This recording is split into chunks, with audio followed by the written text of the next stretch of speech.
Penggeledahan kantor PDAM Kota Makassar dilakukan tim penyidik tindak pidana khusus korupsi Kejaksaan Tinggi Sulawesi Selatan. Penggeledahan dilakukan sekitar 5 jam dengan pengawalan ketat petugas termasuk TNI dan Polri. Penyidik melakukan penggeledahan di sejumlah ruangan termasuk ruangan Dewan Pengawas. Penggeledahan di PDAM Makassar dilakukan untuk mengumpulkan bukti terkait kasus dugaan penyelewangan dana pensiunan pegawai PDAM Kota Makassar.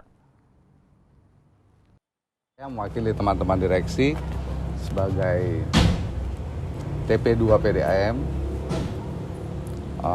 Pagi ini menerima tim dari Aspisus Kejaksaan Tinggi Sulawesi Selatan berdasarkan surat penetapan dari Pengadilan Negeri Makassar untuk melakukan penggeledahan dan penyitaan beberapa dokumen terkait penyidikan yang sementara berjalan.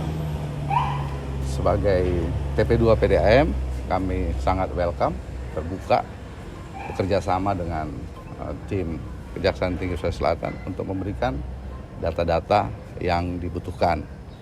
Namun pun ada yang belum ditemukan, ya, itu pun sudah dibuatkan berita acaranya.